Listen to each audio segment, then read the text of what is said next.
सत श्रीकाल दोस्तों, नमस्कार, आदाब, very good morning to you all. Guru Nanak cares में सबका बहुत स्वागत है। दोस्तों, today we are going to discuss a very important topic. बहुत महत्वपूर्ण टॉपिक है, बहुत देर से रिक्वेस्ट आ रही थी। We will talk about obesity today. मोटापा क्या रहता है, what is like being overweight, है ना। और उसके बहुत महत्वपूर्ण कारण देखेंगे और बहुत महत्वपूर्ण होम्योपैथिक दवाएँ जो कि मोटापा कम करने में हमारी मदद करेंगे बिना किसी साइड इफ़ेक्ट के। एक्चुअली काफ़ी देर से ये था लाइन में obesity, but maybe we can say because of PCOS ये सामने आ गया जल्दी। एज यू ऑल नो दोस्तों, पॉलीसिस्टिक ओवेरियन सिंड्रोम की डिस्कशन चल रही थी, उसमें से जो एक एक सिम्टम अलग अलग से डिस्कस कर रहे हैं हम। वी टॉक्ड अबाउट हर्सुटिज्म, जो अनचाहे बाल रहते हैं ना चेहरे पे, बॉडी पे फीमेल्स के। We talked about amenorrhoea, the complete absence of menses in a female. ये जो बहुत इंपॉर्टेंट सिम्टम्स थे PCOS के। और आज जो PCOS का या PCOD का, पर्टिकुलर PCOD में जो बहुत ही सिवियर ओबेसिटी रहती है, will talk about obesity and to get rid of obesity. मोटापा दूर रखें, बॉडी को फिट रखें, स्लिम रखें, स्मार्ट रखें। आइए देखते हैं with help of homeopathy. Another thing दोस्तों, we all know what obesity is. हमें मालूम है मोटापा क्या रहता है, कारण भी हमें मालूम है। We all know about all those things. What will do today is will just pick and choose. बहुत important points will just pick and will discuss on that. ज़्यादा इलेबोरेशन की ज़रूरत नहीं मेरे हिसाब से। You all know what the topic is, what the causes are, है ना। तो लिमिट में बात करेंगे, टू द पॉइंट, लेकिन बहुत सिंपल भाषा में, so that everyone of us comes to understand the basics about the disease and the treatment. Obesity basically दोस्तों इट्स अ मेडिकल कंडीशन जहाँ बहुत फैट, एक्सेस फैट एक्यूमुलेशन हो जाता है बॉडी में अलग अलग पार्ट्स पे। एक्चुअली क्या है, फैट एक्यूमुलेशन हर बॉडी में रहता है, लेकिन अगर वो इस एक्सटेंट, इस हद तक the fat accumulation goes to that extent कि वो एक ना नेगेटिव इफेक्ट्स देने लग पड़े हेल्थ पे, that is obesity, that is what we call being overweight, या इसे मोटापा कहते हैं। एंड इट्स ए डिजीज़, अगर उसका कंट्रोल नहीं किया गया, अगर वो बढ़ता ही जाए, there are severe complications. Will just discuss in the video as it progresses. और दोस्तों कॉमन देखने में आया है, माँओं को लगता है कि बच्चा कुछ खा नहीं रहा, even if the kid is very hello and hearty and healthy, still they ना एक्स्ट्रा फीड्स दे के उसको। और जो थर्ड पर्सन है वो इजीली ही can make it, comes to know कि हाँ बच्चा आपका ओबीज हो रहा है, और पेरेंट्स को जल्दी पता नहीं चलता। It has happened in the family as well. आम देखने में आता है। How to identify, how to find out कि बच्चा ओबीज हो रहा है। So there has to be some indication, है ना। तो ये बहुत इंपॉर्टेंट इंडेक्स, एक इंपॉर्टेंट डिस्कस करते हैं, which we call this body mass index, BMI। अक्सर बातों में आपने सुना होगा कहीं ना कहीं कि यार BMI बढ़ रहा है, I have to keep a check on it, BMI बढ़ना नहीं चाहिए। What is this BMI? In short बात करते हैं, और नॉलेज के लिए भी ज़रूरी है and it is very interesting also. हमें पता होना चाहिए हमारे बॉडी का BMI क्या रह रहा है। So body mass index is an indication. वो हमें बताता है कि हमारा बॉडी जो है वो दैट इज़ अंडरवेट रह रही है, नॉर्मल वेट में है, ओवरवेट है या ओबीज है। इट्स ए रेंज, ठीक है। Let us see how to calculate BMI। I will take my example for example, क्योंकि बहुत कॉमन आम जो रहता है ना, BMI कैसे कैलकुलेट करते हैं हम। Basically it is weight divided by height square. Simple, weight is in kilograms, और हाइट को ना ये हम इन मीटर्स में कैलकुलेट कर लेंगे। I take a simple example, मैं खुद की एग्जांपल ले लेता हूँ। जैसे द वेट इज़ 70 kg और हाइट रहती है 5 feet 8 inches। नॉर्मली फीट में रहती है हाइट, हम कैलकुलेट करते हैं। इसको will convert into metres, simply multiplied by 0.3048, वो हाइट हमारी मीटर्स में आ जाएगी। अब उसको स्क्वायर कर लीजिए और will divide weight divided by that height in metres square, that will give us our body mass index. In my example for अगर देखें तो 5.8 फीट है ना, तो 5.8 into 0.3048, I done the calculation, it becomes to 1.77, ये इन metres आ गई height. अब इसको स्क्वायर करें, यानी कि 1.77 into 1.77, that brings 3.13 metre square. अब BMI फाइंड करना है, weight divided by this number, that is 70 kg divided by 3.13, है ना, it brings 22.56। Now this is my BMI 22.56, है ना। तो आप अपने कैलकुलेट कर लीजिए आपका क्या BMI रह रहा है। Do calculate, find out interesting है, नॉलेज के लिए भी पता होना चाहिए हमें, and we should know where we do we lie, है ना। BMI जो रेंज रहती है, if it is below 18.5 we are underweight. Note कर लीजिए, अगर हम 18.5 से 25 के बीच में रह रही है हमारी BMI, we are normal weight. अगर 25 से 30 तक रह रही है, we are overweight, and 30 beyond यानी कि उससे ज़्यादा रहे तो ओबेसिटी है। इनफैक्ट आई विल से 25 से अबव ओबेसिटी चालू है दोस्तों। नॉर्मल रेंज रखनी है, it has to be between 18.5 and 25। Let us be very precise, let me be very honest. इसके बीच में अगर BMI है तो we are healthy, we are fit, we are normal weight. Less than 18.5, more than 25, both are prone to risk, both are prone to risk, complications बढ़ जाती हैं दोनों तरफ। आपकी BMI क्या है ज़रूर कैलकुलेट कीजिएगा। आइए दोस्तों कॉजेज़ देखते हैं। जेनेटिक कॉजेज़ रहते हैं बहुत इंपॉर्टेंट दोस्तों, जो हमारे काबू में नहीं है, ठीक है ना। I divided into 4 basic categories. Genetic causes हैं, then there are behavioural causes, there are metabolic causes and there are hormonal causes. Genetic causes हमारे कंट्रोल में नहीं है, हार्मोनल कॉजेज़ हमारे कंट्रोल में नहीं है। Of course we can keep a check on it, है ना। मेडिसिन के हम उसे ट्रीट ज़रूर कर सकते हैं। बिहेवियरल कॉजेज़ हैं और न्यूट्रिशनल कॉजेज़ हैं, they are very much in our control. उस पर कैसे चेक करेंगे, that will talk in short.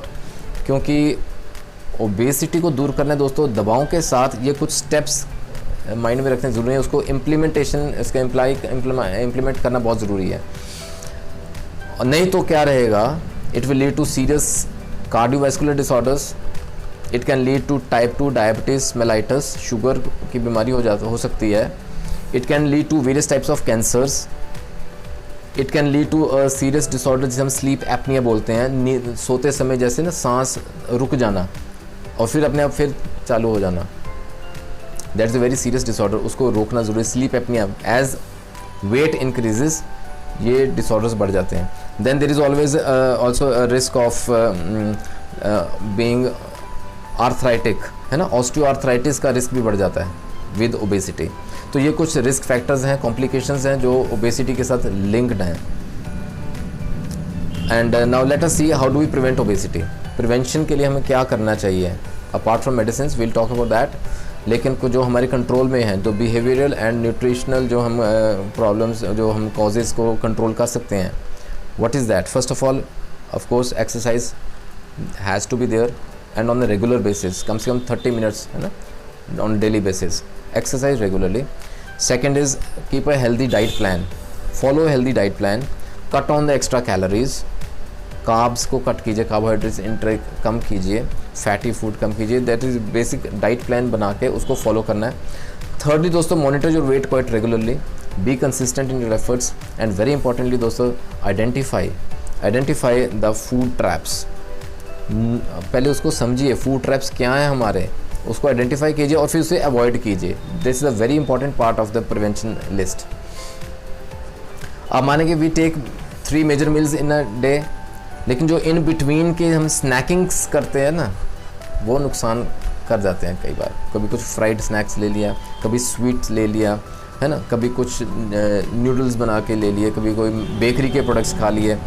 ये इन बिटवीन वाले स्नैकिंग है। आइडेंटिफाई कीजिए फूड ट्रैप्स, कहाँ हमारे हंगर पैंग्स कहाँ जाते हैं, कब वो एक्टिवेट हो जाते हैं, कब हमारे एक्स्ट्रा खाने को मन करता है, उस पर चेक कीजिए, अवॉइड कीजिए।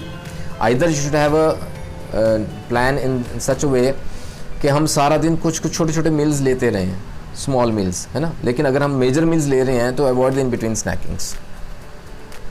आइए दोस्तों देखते हैं होम्योपैथी हमारी कहाँ मदद करती है पतले होने में, टू रिड्यूस आवर वेट और ओबेसिटी को दूर रखें। Late us be in figure, in shape. सबसे पहले सबसे महत्वपूर्ण दवा दोस्तों, I will talk about Calcarea carb. Calcarea carb is a beautiful medicine, बहुत बढ़िया रेमेडी है। कई उसके इंडिकेशंस में पहले भी हमने बात की है। इन शॉर्ट बात करें, the calcarea patient is fat, fair and flabby, we have talked of it earlier also. मोटापा रहता है पेशेंट में, फ्लेबीनेस रहती है, जैसे मसल्स लटक जाते हैं, typical obese patient. Then further the patient is cold, damp and sour, we should always search for associated symptoms, है ना, जहाँ कैलकेरिया कार्ब काम करेगी। And the patient is perspiring, profuse perspiring, sweating रहती है, पसीना ऑल ओवर रहता है, सर में भी बहुत पसीना रहता है पेशेंट के। Then there is pituitary and thyroid dysfunction अगर है बॉडी में, वहाँ कैलकेरिया काम हमारी मदद करती है। Increase of fat deposition in the abdominal region, है ना, वहाँ कैलकेरिया का काम करती है। बहुत बेहतरीन रोल है दोस्तों कैलकेरिया का आपका in reducing over weight. Second very important medicine is lycopodium. Lycopodium is another beautiful remedy. यहाँ again will search for associated symptoms in case of hypothyroidism as a cure remedy, वहाँ हम use कर सकते हैं अगर obesity के साथ associated ये सिम्टम्स रहते हैं। इसमें डाइजेस्टिव या लिवर के डिसऑर्डर्स साथ जुड़े रहते हैं दोस्तों। कॉन्स्टिपेशन रहता है पेशेंट को, फ्लैचुलेंस रहता है, अर्ली सैटिस्फैक्टी के सिम्टम्स रहते हैं, जैसे थोड़ा खा लिया, there is sensation of bloating, fullness, जल्दी रज हो जाना, जैसे ना अर्ली सैटिस्फैक्टी, very important symptoms for lycopodium. Then third very important medicine is ammonium muriaticum, ammonium mur, that's a beautiful remedy, बहुत बढ़िया रेमेडी है पर्टिकुलरली फॉर रिड्यूसिंग वेट। इसमें भी दोस्तों वेट एक्यूमुलेटेड रहता है, जो फैट एक्यूमुलेशन रहता है अलॉन्ग द एब्डोमिनल रीजन, वहाँ वेट बढ़ जाता है, फैट डिपोजिशन रहता है पेशेंट के। फर्दर फैटी तो रहते हैं, स्लगिश रहते हैं पेशेंट, सीडेंटरी लाइफस्टाइल रहता है, खाया पिया सोया कुछ नहीं किया, वेट वजन बढ़ाया। और कई बार ना मेल्स में मोस्ट ऑफ द टाइम आपने देखा होगा उनकी बॉडी फिगर ऐसा रहता है, पियर शेप्ड बॉडी रहती है, लाइक बोलते हैं ना, मोटापा रहता है कंधे और यहाँ chest and fat is the tummy fat रहता है, और नीचे जो लेग्स एंड फीट हैं वो थिन रहती हैं। That is typical ammonium muriaticum patient, वहाँ बहुत बढ़िया एक्ट करती है ammonium mur. To reduce weight we can confidently use this product, this medicine. दोस्तों ये टॉप की 3 दवाएं थी। एक बहुत बेहतरीन मदर टिंक्चर्स का कॉम्बिनेशन फार्मूला बताता हूँ आपको टू रिड्यूस वेट। सबसे पहले हम लेंगे दोस्तों phytolacca Q, second is calotropis Q mother tincture, and third is fucus V, ये भी क्यू फॉर्म में लेंगे। तीनों बहुत बेहतरीन दोस्तों मदर टिंक्चर्स हैं, and all the 3 help in dissolving the excess of fat deposited in your body. तीनों के 30-30 ml ले लीजिए, एक 100 ml बॉटल में शेक कीजिए, आपका मिक्सचर तैयार है। 10 ड्रॉप्स दिन में 3 बार, कुछ गुनगुना पानी ले लीजिए, just half a glass of water, और उसमें 10 ड्रॉप्स दिन में 3 बार, सुबह दोपहर और शाम को रिपीट कीजिएगा। Over a period of time you are bound to get 100% results, बशर्ते मेडिसिन के साथ वो प्रिवेंटिव जो हमने पॉइंट्स डिस्कस किए हैं उसको फॉलो करना बहुत ज़रूरी है। You have to exercise regularly, you have to keep a check on your extra जो है ना हंगर पैंग्स, उस पर कंट्रोल रखना है। एंड देन थर्डली आपको मैंने बोला keep a consistent regular check on your weight, है ना, उसको चेक करते रहिए, एंड हेल्दी डाइट प्लान उसको फॉलो करते रहिए। ये सब together can help us reduce our weight drastically with guaranteed results, और बिना किसी साइड इफेक्ट के। दोस्तों we are truly blessed with homeopathy. अपना ख्याल रखिए, वज़न ज़्यादा ना बढ़ने दीजिए, कंट्रोल कीजिए उसके, keep a check on it, keep yourself healthy, slim and fit and fine. अगले वीडियो में फिर बात करेंगे दोस्तों। आपके मन में अगर कोई पॉइंट, कोई क्वेरी है, you can always mention in the comment section. आप मुझे व्हाट्सएप भी कर सकते हैं, you can mail me at gurnakiers@gmail.com। अपना ख्याल रखिए दोस्तों, जल्दी मिलेंगे अगले वीडियो में। Take care of your health and God bless.